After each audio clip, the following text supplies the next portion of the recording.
Are you ready for good talk? And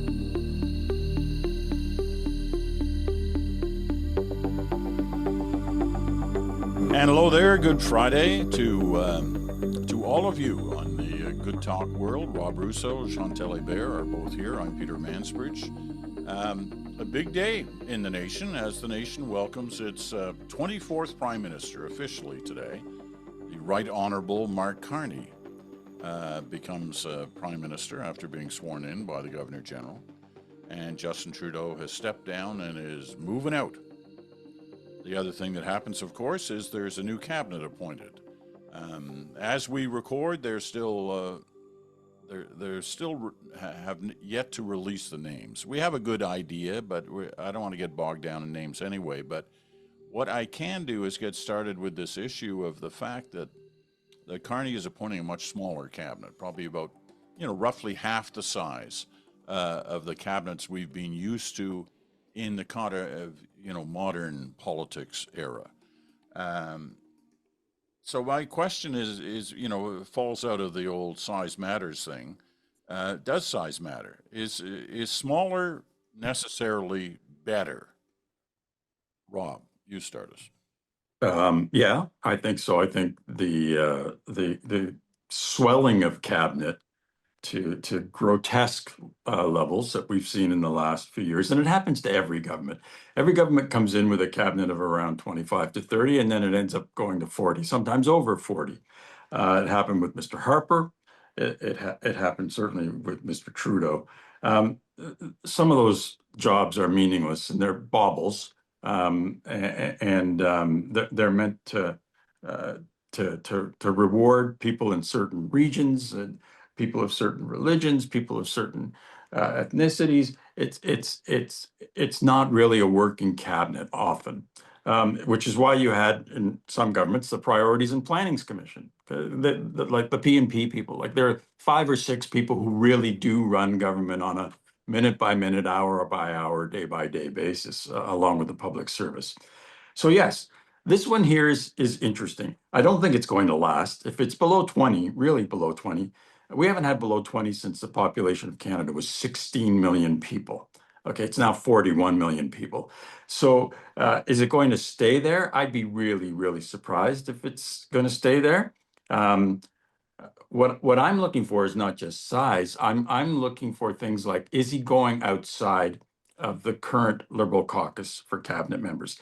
We know now, we had an idea last week, but we know now that he did try to reach outside of the Liberal Party.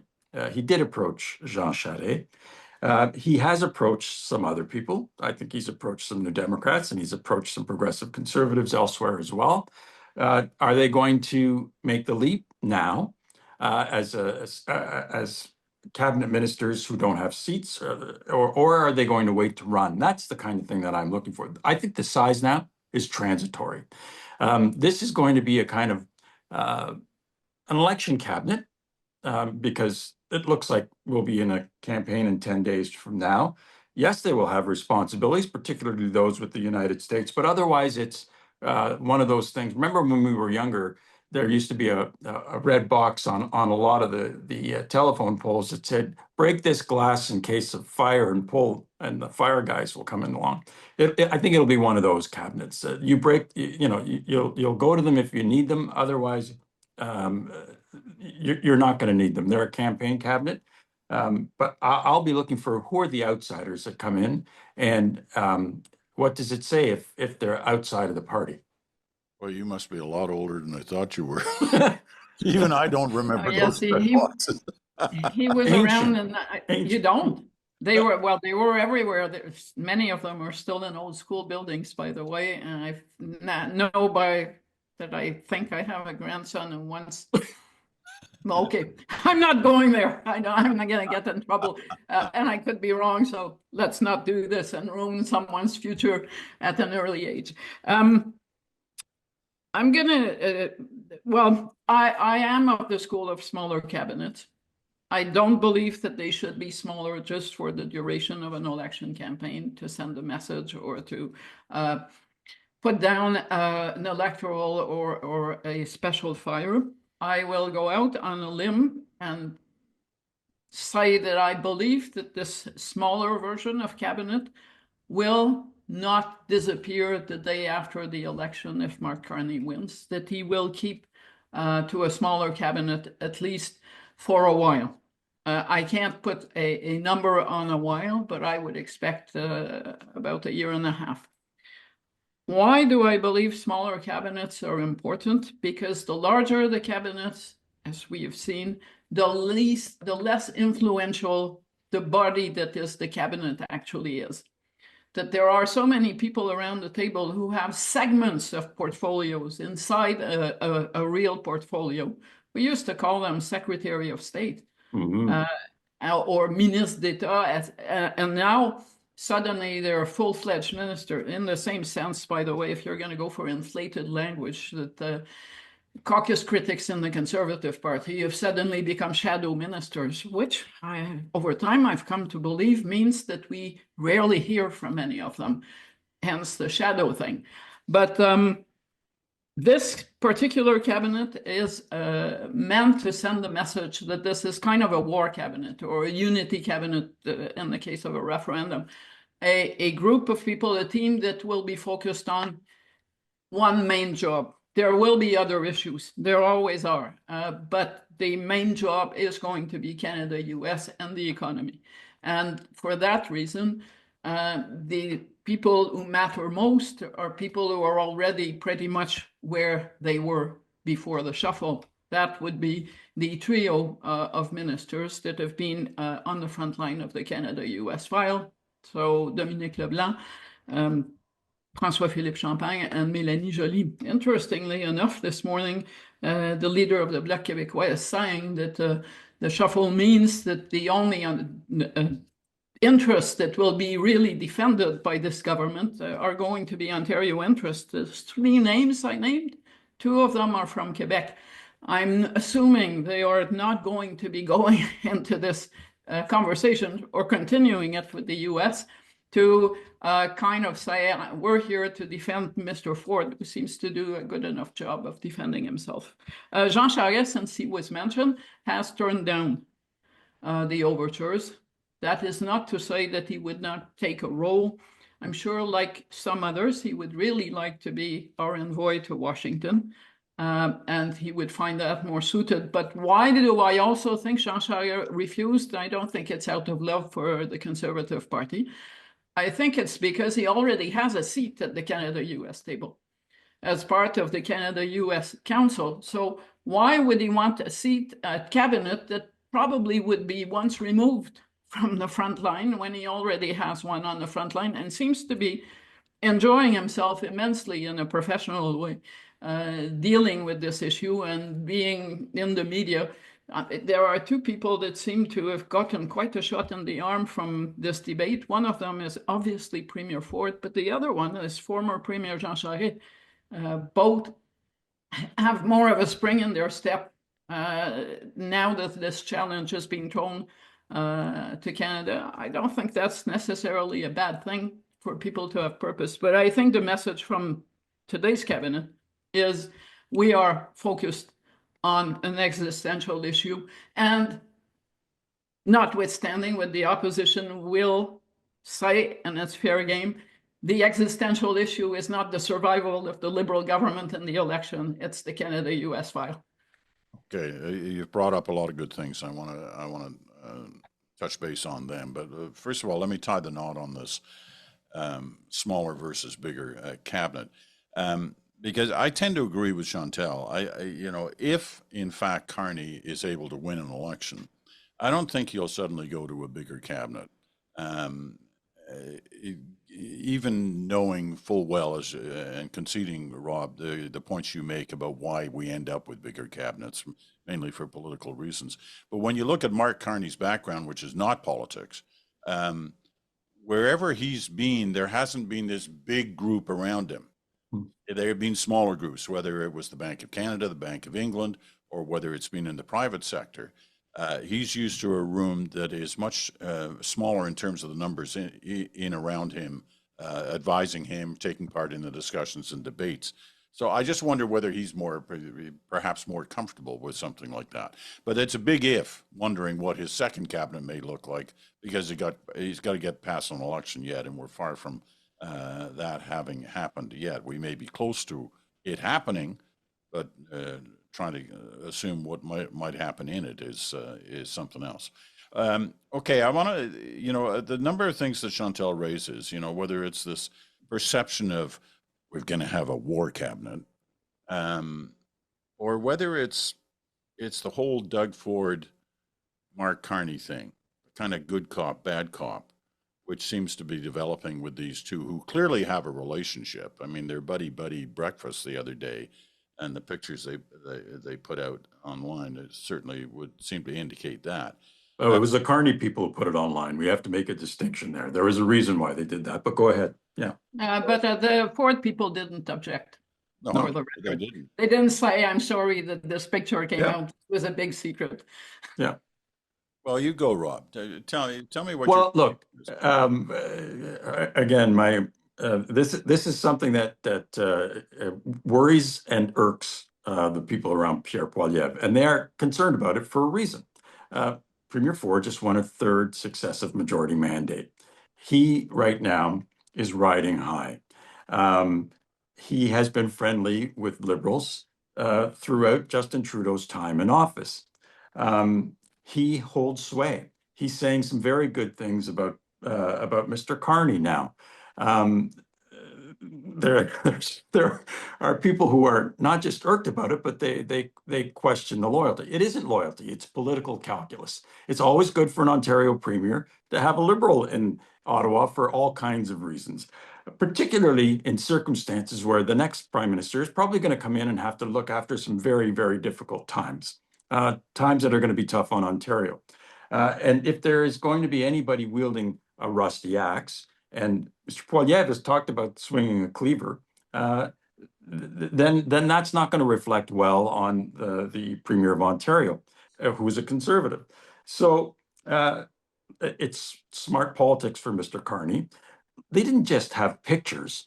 There was a guy holding a camera there, one of those handheld cameras that swept out gracefully, pulled back from the breakfast. It was beautifully lit, lovely shine, lovely focus. This was a campaign commercial. Okay, and we are in the middle of a campaign. The campaign's already started. The Conservatives have got their headquarters up on the east end of Ottawa, a couple of kilometers away from me. That was a campaign commercial, and it was a shot. It was a Carney shot at the Conservatives.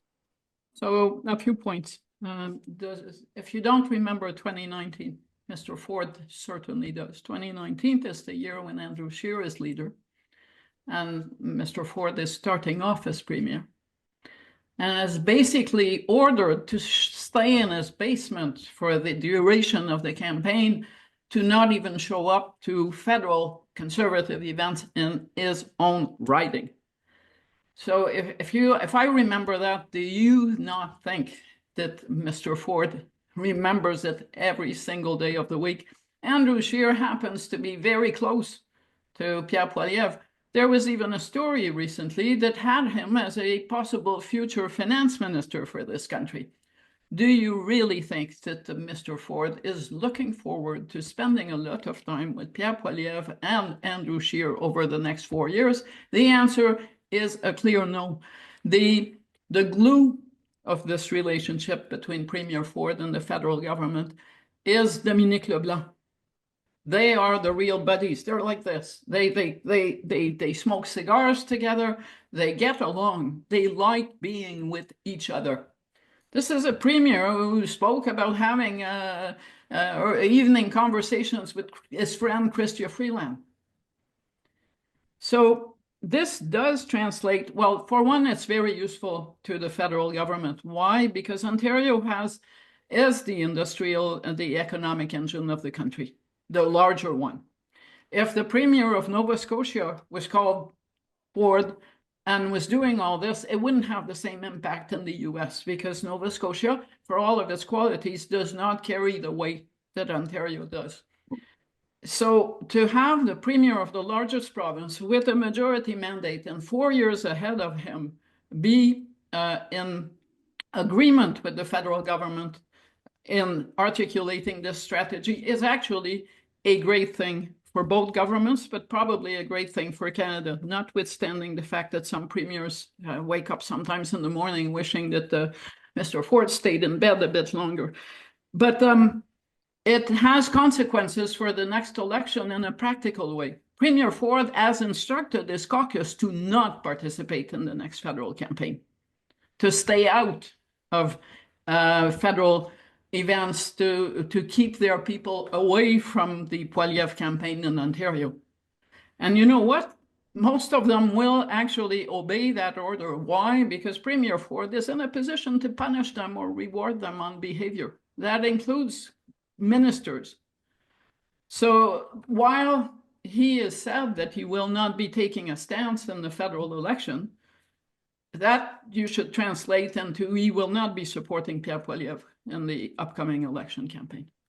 Two things to keep in mind on that point is the Doug Ford Conservatives and the Pierre Poilievre Conservatives are different. You know, Ford's Conservatives are progressive Conservatives, the old PC party, you know, closer to the red Tory wing. Mm-hmm. That would be a stretch putting them all the way there, but they're closer to that, certainly than the Poilievre wing. But second, and people who deny this do so at their peril, there is a strong degree of dislike between Poilievre and Ford.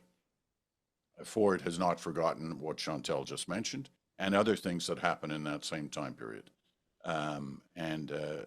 That is a real looming problem for the federal Conservatives in any election campaign. We'll see how it actually turns out, but it sits there as a real problem. Can I just highlight why that's important? If you look at polls, the polls show a tightening of the race, in some cases neck and neck. But a lot of the polls, I'm thinking of the Léger poll, which had them almost neck and neck. The recent Léger, the Conservative Party of Canada is still ahead in the province of Ontario. And so if Mr. Ford if he doesn't come out and support Mark Carney, nobody's saying that, but if he can be kept on the sidelines, if the machine can be kept on the sidelines, then the Liberals have a chance to pick up some seats in Ontario they normally wouldn't get. Particularly now that the NDP numbers are down, the Conservative Party of Canada was really counting on picking up some seats in Union Country in southwestern Ontario, southern Ontario, Northern Ontario, where the NDP vote is normally strong. If that NDP vote stays down like it is now, then it's a race between Liberals and Conservatives. And that's what the Liberals want. That's the danger for Conservatives in the province of Ontario. You know, as Liberals may be excited about the Doug Ford positioning, it is extremely unlikely. In fact, I think we can wager the farm on this one. He's not going to come out and declare his support That's for right. Carney, but not declaring his support for Pierre Poilievre is could be just as damaging as the other. Let me get back to Carney and Chantal, you start us on this one. Carney has said he's willing to talk to Trump when Trump shows some respect. What does he mean? Oh, the closest, I can't speak for Mr. Carney, who was given few interviews over his leadership campaign, and even fewer since he became leader. I think this will be his first, maybe, or today would be his first Q&A with journalists on the occasion of the shuffle. But the more explicit comment that seemed to substantiate this expression was an interview where he explained that he is not going to be going to Mar-a-Lago to have, what is it, meat pie or whatever they were serving there. If he is going to meet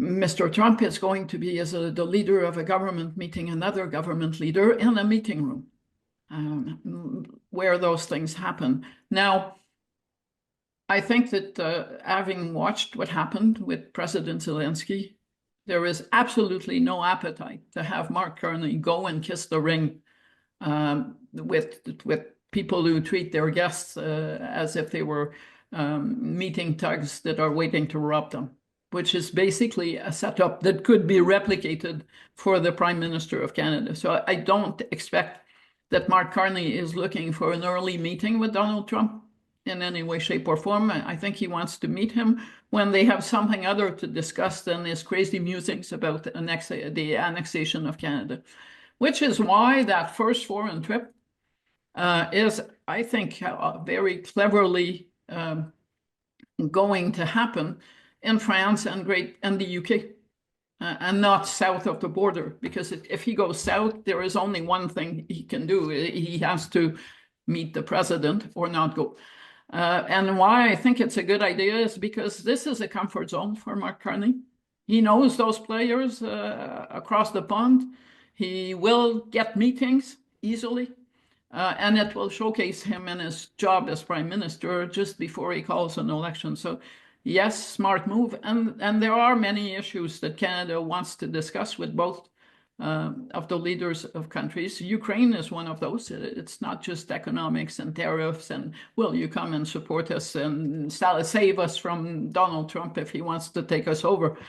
So, but I suspect, and I don't know this, but I suspect that ideally Mark Carney would like to meet Donald Trump for the first time as a prime minister with an electoral mandate in his pocket, and maybe not much before the G7 in early June.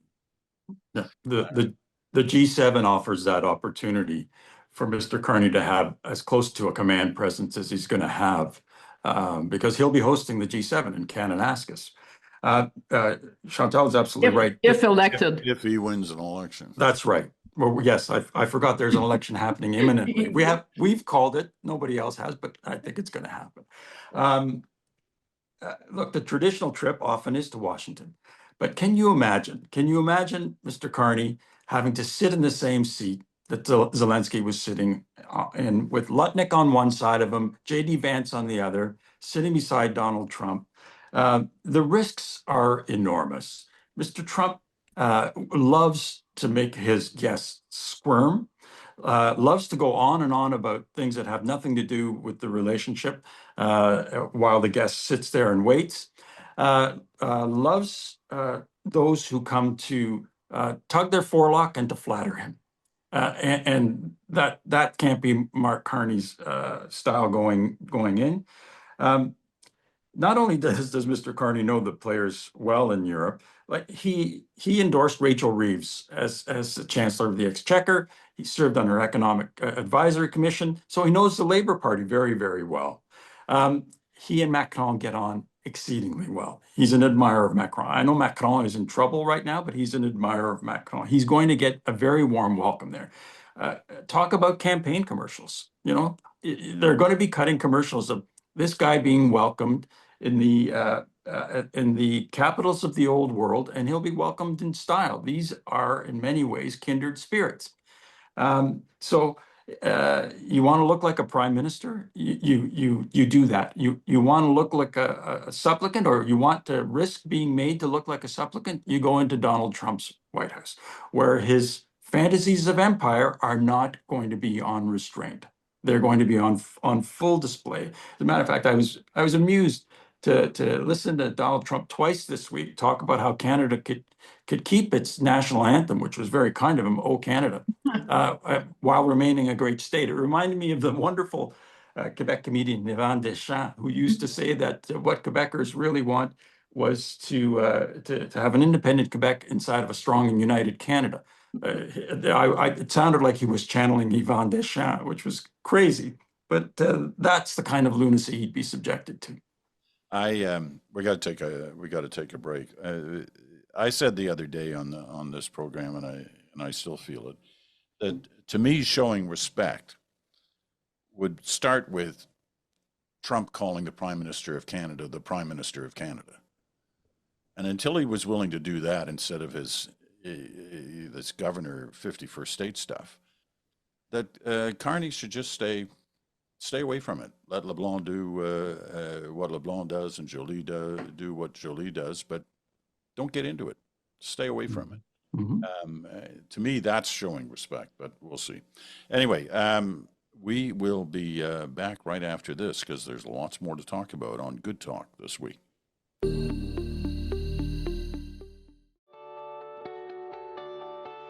After more than 2 decades as a journalist with CTV News asking the questions, I'm now helping clients answer them. I work with CEOs, associations, unions, building confidence and helping them prepare for everything from media interviews to board presentations. It comes down to being authentic, engaging, and relatable, because it's more than just what you say, but how you say it. So let's talk.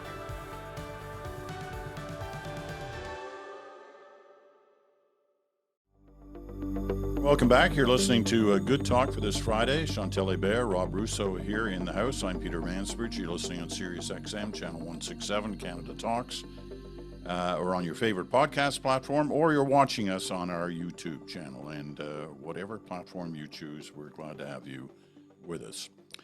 You both mentioned this European trip. The Prime Minister, the new Prime Minister, is set to board the Canadian plane and head over to Europe, to at least to Britain and France.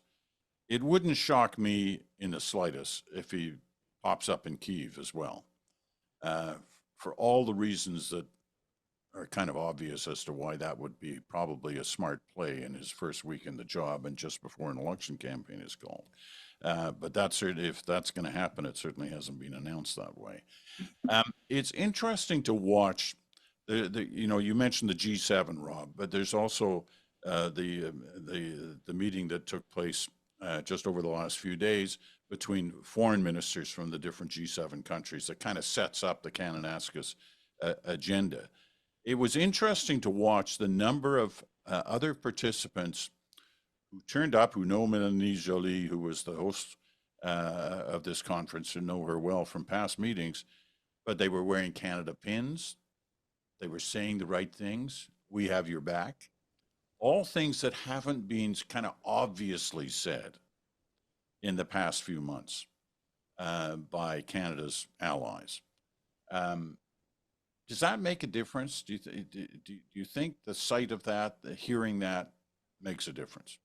And Rob, you start. I think I'd be more inclined to think it was significant if their leaders started to say things like what President Trump is saying about Canada is unacceptable when it comes to an ally and a loyal friend of the United States. I'm not hearing that yet.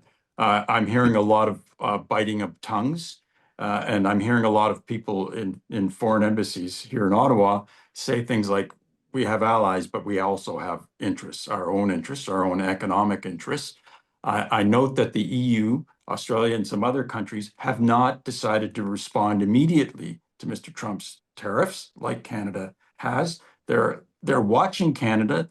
They're learning from Canada's, I think, more pugnacious posture when it comes to responding to the tariffs, because unlike them, we respond immediately. We signal that we're going to respond. We respond immediately. They're trying to learn from it. They're consulting Canada, but they're reluctant to do it.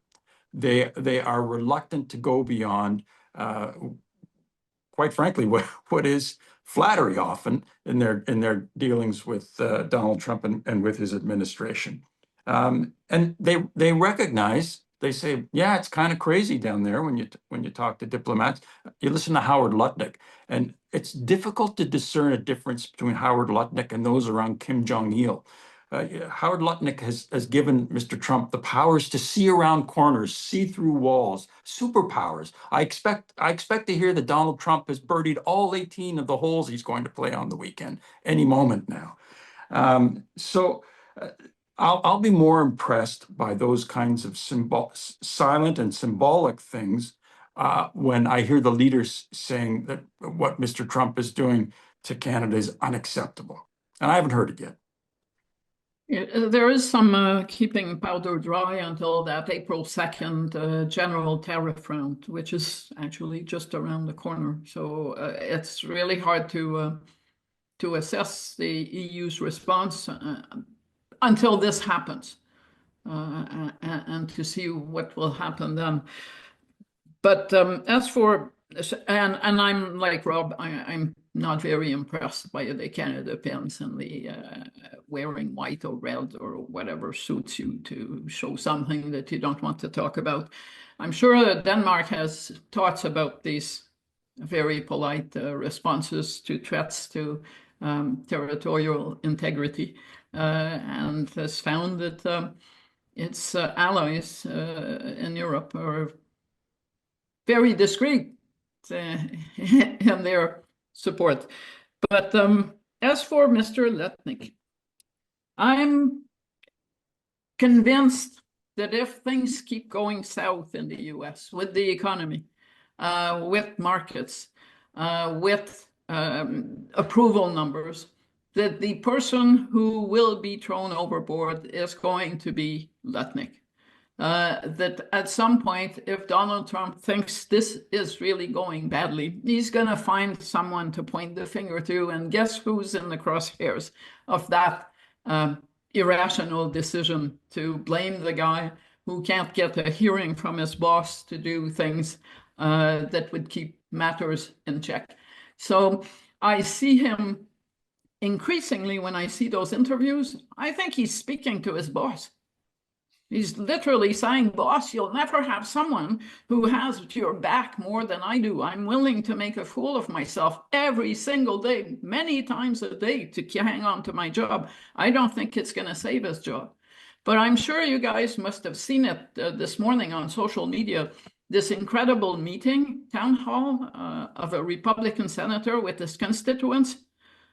Not only was this guy taken to task over Canada, Greenland, the tone, humiliation of Zelensky. And this wasn't some suit and tie, I'm a political science major from some university that is too woke. It was the opposite. It was someone that if you only saw him at first, you would think this is someone who is open, certainly, or part of the audience that Donald Trump wants. But what struck me about the scenes on social media was not what he was saying. It was the reaction of the rest of the people in the room to what he was saying.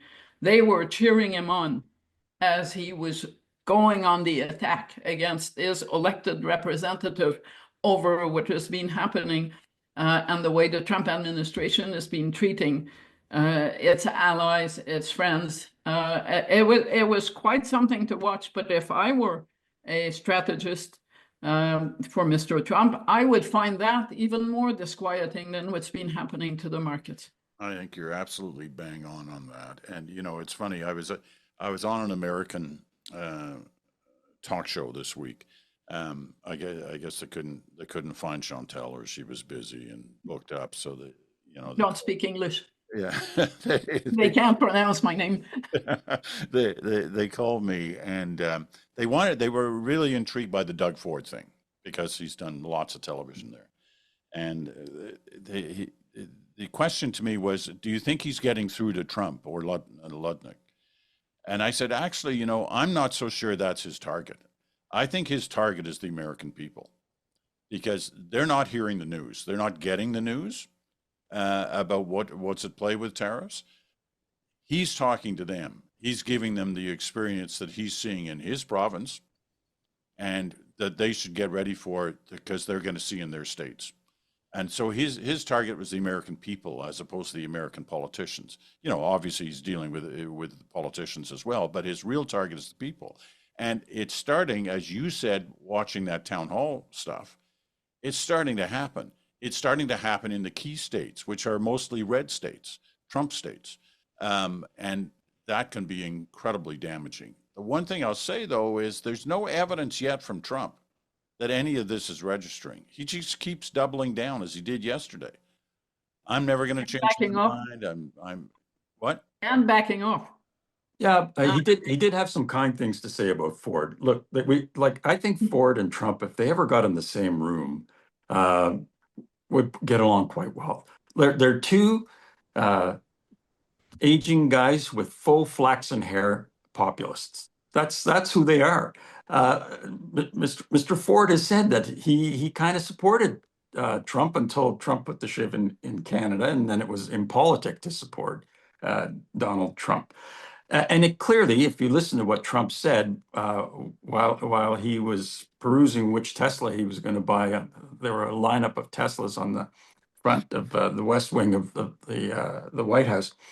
He said some kind things about Mr. Ford. Of course, 24 hours later, he said that he brought Mr. Ford to his knees very, very quickly. But the two of them speak the same language.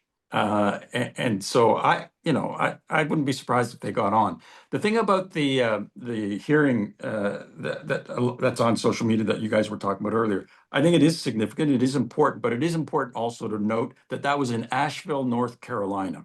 North Carolina did go red, and that hearing does have a Republican, but that's one of the most liberal parts of North Carolina, highly educated, moneyed, got hit very, very hard in the storm. And that was one of the reasons why they opted for a Republican, the hurricane late last year. But that's a pretty Democratic normally part of North Carolina and doesn't represent the other parts of the state, which are very Republican. Okay. So what are you saying? It doesn't matter? No, I'm saying that that's not necessarily representative. I think it is important. I think it's noteworthy that a Republican congressman got roughed up. And I think what's more noteworthy is that he said that he disagreed with Trump on that, although he agreed with Trump on Ukraine.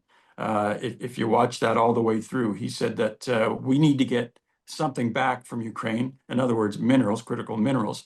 But he didn't think that it was right for Mr. Trump to go after Canada and Panama, a couple of allies like that. I'm saying we shouldn't take too much about take too much in terms of the people in that crowd, because that's normally a pretty liberal Democratic part of North Carolina. Do you think just to tie the knot on this part of the conversation, do you think that the end of the Trudeau era, and clearly Trudeau and Trump never got along, and that relationship only got worse as time moved on? There was never a kind of calming of it. Do you think the end of the Trudeau era and the emergence of a new era, whether it's Carney or eventually Poilievre, will signal in the immediate term some calming of the waters on this issue between Canada and the U.S.? I understand tariffs is a much bigger issue for Trump globally. It's not just a Canada thing. But the Canada relationship has really gone into the sewer, and there are more and more people raising questions about it south of the border. Do you think this is an opportunity that exists for Trump to calm the waters? No, is there an opportunity, but whether it's going to be seized, I very much doubt. Basically, Donald Trump has resurrected Justin Trudeau in the dying days of his prime ministership. There was an interesting poll in the U.S. last week, that the question was, which foreign leader do you appreciate the most? And they had a list, and guess who came on top? The most appreciated foreign leader in the U.S. is called Justin Trudeau, followed by UK, France, in that order. So if up to a point, I don't know what Donald Trump will do. You don't know. I mean, it's like, it's like having a baby that doesn't yet sleep through the night. Maybe tonight, maybe not. Who knows? But one thing I do know is that Pierre Poilievre and Mark Carney have both understood that their standing in Canada does not rest on having a good relationship with Donald Trump, or finding common ground on Ukraine, or finding common ground on tariffs, which would only involve us giving up stuff and not the opposite. So I'm not sure that the stars are aligning for our political leaders to actually want to have a good relationship with this person. I think that there's no doubt that the relationship between Mr. Trudeau and Mr. Trump was drowning in bile. Now that bile has been drained between those two men, does that mean that either Mr. Carney or Mr. Poilievre have a chance to to start anew. Just based on Donald Trump's history, it all depends on the alacrity and the ardor with which his interlocutor will leap into his lap and nuzzle him in the ear. If you don't flatter this guy, you don't get anywhere with him, which is why Lutnick does the Mutt and Jeff routine with him every time he comes out. It doesn't matter. Countries have interests. The U.S. interests now seem to be to reindustrialize and to get money into their coffers. Canada's interest is to safeguard its independence and sovereignty, its prosperity as well. I imagine it'll take hours for the relationship, for the personal relationship to curdle if they have a conversation. And apparently Mr. Carney and Mr. Trump are supposed to have a conversation shortly after he's sworn in. Both sides have kind of signaled that that's happening. I expect it to be civil the first few times. I expect it to have some acid dip barbs from Donald Trump. He operates that way. That's his MO. There'll be gentle jibes, but there'll be acid on the jibes as well. And the first federal leader who goes and flatters Donald Trump in public and does all the acts that Rob has been describing, for which my vocabulary in English fails, is the moment that federal leader loses the election. There is no tolerance in Canada for a flattery moment between Pierre Poilievre and Donald Trump, or associates, or between Mark Carney and Donald Trump and associates. Even watching Premier Ford yesterday after the meeting with Lutnick gush on about how it was productive with nothing to show for it except another meeting, kind of made you uncomfortable at this point. As in, is he just saying that because that's the way you have to operate? And then you tried to cast Pierre Poilievre or Mark Carney in that role, saying these things, and you knew this would be bad for them in the election campaign if they ever did that. I don't think it's an accident that in this case, the federal ministers allowed Doug Ford to have the first kick at speaking at the media before they materialized in front of cameras some while later, not 5 minutes later. I think they didn't want to be the ones doing leading this was so productive, and then being asked, so what got accomplished? And the answer obviously is nothing got accomplished. And even if something had, there is no reason to believe that Donald Trump would have gone along with whatever would have been agreed to. Okay, I got to take our final break. Before I do, a quick one to each of you, and I mean quick. Complete this picture for me. Mark Carney's standing outside 10 Downing Street with Keir Starmer, taking questions and a photo op for their meeting, and the same thing then happens in Paris with Macron. And somebody yells out the question. Mr. Prime Minister, speaking to Starmer, how do you feel about the U.S. intentions to try to annex, Trump's intentions to try and annex Canada as the 51st state? What does he get as an answer? Well, his answer should be, and there's no reason why it shouldn't be, that the prosperity of all three countries, the United Kingdom, Canada, and the United States, depends on open and fair trade between all of them. We all have our interests. We all have our faults and vulnerabilities. All of us are going to work towards that. Canada is a great and independent contributor to peace and prosperity around the world, and we would like to see that continue, and we expect it to continue. Yeah, that's probably the UK's response, because it's kind of soft and it kind of tries to blunt the edges at the corner. We would like, we would like Canada to remain sovereign. Great. I expect a firmer response from Emmanuel Macron, who has two audiences in this country, the Canadian audience at large, but also the Quebec audience that will be scrutinizing whatever he has to say because of the relationship between the two. And Quebecers, as you may have noticed, have been among the most likely to cancel trips to the US, boycott US products. Although I saw a picture of customs at Pearson Airport at the end of the Ontario March break, an empty custom hall. I was struck by how much Ontarians had managed to change their holiday plans for the March break. Okay, we're going to take our final break. Back right after this.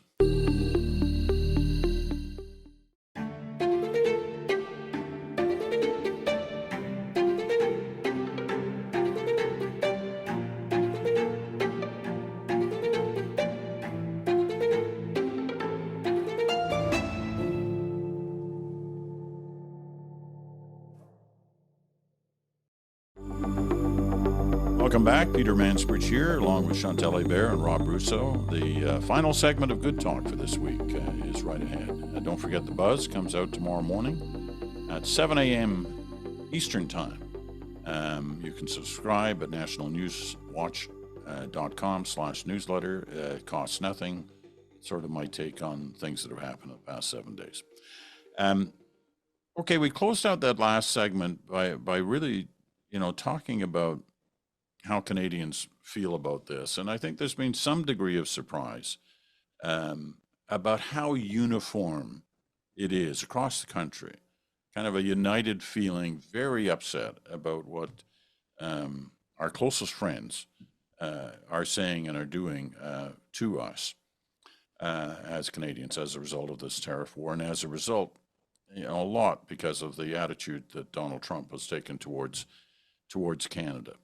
And I want to, when Chantal talks about the empty customs hall at Pearson Airport, and, I've seen that too. We've seen it in stores, the sort of buy Canadian, but not only buy Canadian, taking the next step as well. As I talk now of how many Canadians are literally turning things over in stores that are made in the United States. Talk to me about what we're witnessing here in our own country forget about the politics of it all, just in terms of the ordinary citizen. I've seen it in the letters that come in here. I know you two have seen it in different conversations you've had. This is unlike anything we've ever seen before. We've talked about that a little bit over the past few weeks, but talk to me about where your head is at now in terms of the way Canadians are responding on this story. Who wants to go first here? We've got a couple of minutes left anyway. Well, you've got, I'm going to speak about what I see around me. I've never heard so many people spend so little time talking to me about Quebec politics and so much time talking about Canada-US politics and what's happening federally. Big things have happened on the provincial front over the past month, as they have in other provinces. Stories that would have lasted 2, 3, 4 days that died hours after they emerged, overtaken by this issue. Sovereignty in the last Léger poll this week is down to 29%, which is one of the lowest level of support for sovereignty that we've seen in decades. And that is not because people are renouncing the idea of a sovereign Quebec, as much as saying this is not a good time to talk about this. We are into something where we need to be focusing on the larger picture, and the larger picture involves dealing with the Americans. Now, I will also say about what I've noticed in Quebec, which I found interesting. Quebec, as you know, has seen this before. Twice it has watched head offices shut down, companies leave, and twice it has emerged eventually on its feet. So yes, there is a lot of anger and there is a lot of concern. But at some point, of all of the regions in the country, possibly the one that has seen these kinds of things happen before, and that says, when this happens, you just, kind of get your act together and do what you need to do and find other ways to resuscitate your economy, do it differently. This is one place where there has been experience with that, and with the cost of what all of this will bring. So, and I found that really interesting. People aren't complaining about the rest of Canada or whatever the federal government is doing. They're just carrying on because that's what you do. Rob? It's heartwarming in many, many ways. My parents came here from the old world, and I listened to them talk about the old world, and then listened to them talk about Canada. And it sounds, and we've had a lot of immigration since then. You speak to newer Canadians, and the rest of us who've been here our whole lives are beginning to sound like them. There is a sense of appreciation. Our eyes are now open to some of the things that we've always had that we haven't always appreciated, a sense of appreciation and wonder for Canada, for our safety, our security. Having lived in the United States, I had to ask when my kids were going on a play date, do you have guns? Are the guns locked up? Those are not the kinds of conversations we have here in Canada when you do that.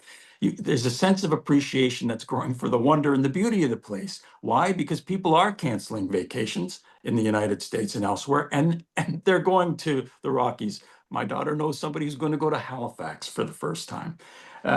So there's this sense of appreciation, not just for what's above ground, for underground. We now are realizing just what our power is. Why does Donald Trump, why is he interested in annexing us? Because we have things that the rest of the world wants. And water is one of those things. We have to appreciate what a precious resource fresh water is going to be in this century. As well as oil and gas. Absolutely. Somebody like Mark Carney, like one of the questions I asked him is, what would you advise somebody when he was at Brookfield about who wanted to invest in the oil sands? And he said the oil sands are an attribute. We have to understand that. And so there's a sense of appreciation for what's above ground, what's underground, what's around us that I haven't seen for a long, long time in Canada. Yeah, there's no doubt about that. You know, one of the things I wonder is when we're going to get a sense from some official forum of the impact what Canadians have been doing, you know, not buying American or just buying Canadian or not going on holidays. At some point, we're going to see the data on that, see the figures, see the numbers. And there's every indication that we're going to be startled by them, that they're much more dramatic than we may have thought. Anyway, we'll see about that. We'll see when those kind of have a look at Air Canada's sales to sun destinations in the U.S. Okay, the prices on tickets. It's because nobody's going to Florida, nobody's going to Arizona, nobody's going there. People aren't going. That's an indication right there. We're in the middle of March break season still, and people are not going to Florida. Okay, let's leave it. Let's leave it at that for this week. Next week will bring a whole new parade of stories to talk about. Chantal, Rob, thank you so much. Always great to hear from both of you, and thank you for listening. We'll be back on Monday with Dr. Janice Stein, of course, and her latest take on things on the foreign affairs front. I'm Peter Mansbridge. Thanks for listening. Talk to you again soon.